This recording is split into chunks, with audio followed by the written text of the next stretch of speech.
Yoga problems. Oh, I got them. Always got those hot yoga problems, but today was the day that I dominated. Dude, I've been waiting so long. I've been waiting for months. I've been sick. I've been flying around. I've been traveling. I've been out of pocket, out of shape. And today, unexpectedly, I finally made a triumphant return, and I just dominated that class. Except for the peak pose. We'll talk about that in a minute. But I'm just telling you, I'm so motivated. I'm so pumped up. I killed it. I killed it. And that's what I seek, man. It happens so infrequently. Maybe once every couple of months max. Once a quarter. Where I just go in, I execute, I dominate. I don't take prisoners. I kill it. And I feel great coming out of that, dude. I destroyed that class. Now, let's be honest. My description of destroy is very subjective. All I mean to say is I didn't really get devastated at any particular moment. I owned it. Sun A won, or whatever, Sun B, freaking core work. Oh, I didn't have to stop. I didn't have to give up. Catch my breath. Get in the child's pose. Pant. None of that. I was on top of this game, dude. I love it. I love it when I crush. Now, the exception to this, regrettably, is a pose that I swear, it's one of those things where I don't imagine a world or in a scenario in which Rob Raffety can ever achieve this peak pose. I don't know if it's gonna be physically possible. Absent a massive reduction in weight, like maybe 30 to 40 pounds. Is that gonna happen? It's an aspiration. It's highly unlikely that I'm gonna ever control my diet to the extent that is necessary to drop that level of lbs. It's called this pose, and if you're in the yogi world, if you're into that, if this is your jam, you might know it. Although I will say this, it's not a common one. You don't hear it called out very often. It's called, and I'm not joking, by the way, it has a funny name. It's called the flying squirrel. Is that right? Or flying pigeon? Flying squirrel? Oh, man, I don't remember the name of this thing. Okay, here's the deal. Crow, I can dominate. I've got good upper body strength. I'm not like jacked, but I can do it. I can do a crow like that.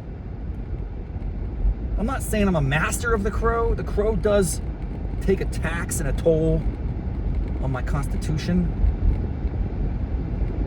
But I can pretty much kick it. And the best part about that is when you kick back into a vinyasa from a crow, you just boom. It's like you're jumping back into a push-up. That is amazing. That is fun. I'm like, yo, I just kicked crow in the nuts. Do crows have nuts? I don't even know. Anyway, that was cool. But here's the thing. You think of a crow as kind of like a premature flying monkey, squirrel, whatever the hell this thing's called. Flying pigeon, I think is what it is. No, a pigeon is on the ground like a figure 7. That's hard, dude. That crushes my hips. I can't quite flex it. It doesn't work for me. But this is different. This is kind of like a cross between a crow and a flying pigeon and a laying pigeon. I think it's called a flying squirrel. I don't know. Maybe it's a flying pigeon. Maybe it's something else. All I know, that was the peak pose today. And I can't do it, man. It's you have to be standing. You get into a figure 4. By the way, that's like a wrestling pose, dude, in the 80s. Worldwide Wrestling Federation. WWF, not WWE. I'm talking old school. I'm talking Royal Rumble, cage match, WrestleMania, you know, like Hulk Hogan, Andre the Giant, Hacksaw Jim, Coco Beware. All these cats would murder each other with figure 4s.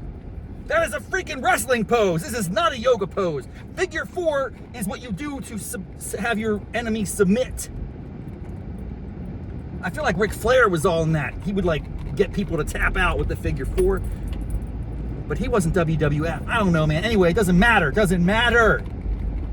All I'm telling you is you got to start off with a standing figure 4. So imagine you're doing a chair pose, also occasionally called a lightning bolt, I think. I don't know. The names are very fluid at times.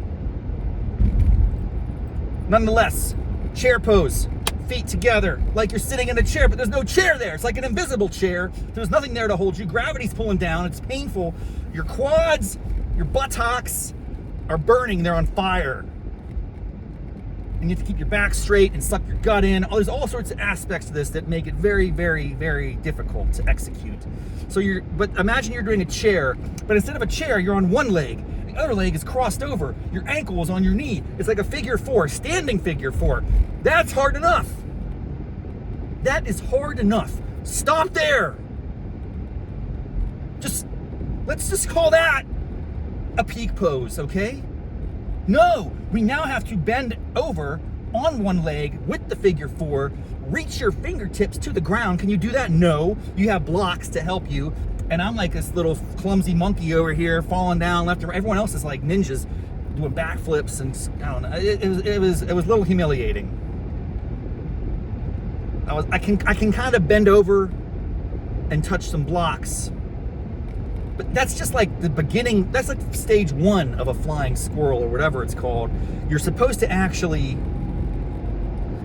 okay, put your hands on the ground like crow. And I'm like, I know how to do a crow.